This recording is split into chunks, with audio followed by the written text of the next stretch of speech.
Je vous le disais donc à l'instant, l'alerte orange aux crues est à nouveau déclenchée dans le Pas-de-Calais.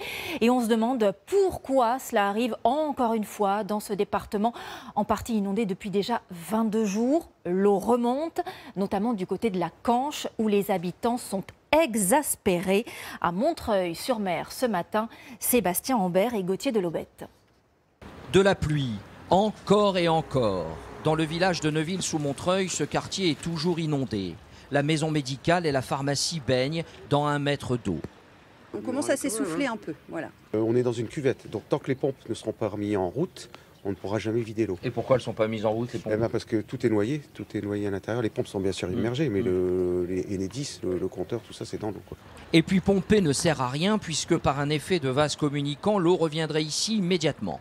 En face, Stéphane et son épouse Marlène sont de retour chez eux, récupérer ce qui peut l'être encore. On ne vit plus chez nous, ça fera 3 semaines demain. Vous vivez où? On vit dans un gîte, on a été hébergés 5 jours en famille. Mais leur jardin est un lac. Je ne sais pas pourquoi l'eau elle est retenue comme ça, elle n'arrive plus à s'évacuer. On dit qu'on fait du bien, qu'on fait tout pour nous aider, mais là, ça va faire 3 semaines que la maison elle est sous l'eau, c'est pas ce qui va arriver. Que se passe-t-il? Il y a de l'eau partout, dans les champs bien sûr, les fossés sont pleins, et puis la Canche qui est prête à déborder. Le premier problème, c'est la pluie. Et puis deuxième problème, la Canche et l'ensablement de la Canche à l'embouchure qui fait que la Canche n'arrive pas à se vider. Le Montreuilois est en fait pris au piège entre la Canche et la Course, un autre cours d'eau. La Canche se jette dans la mer, mais son embouchure est totalement ensablée.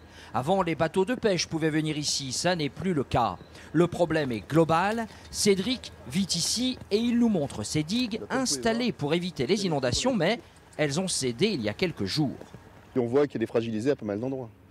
Donc avant de pouvoir pomper et évacuer l'eau, il faut reboucher pour après pouvoir remettre tout en œuvre. Les habitants sont désespérés et ils savent que les inondations vont durer encore longtemps.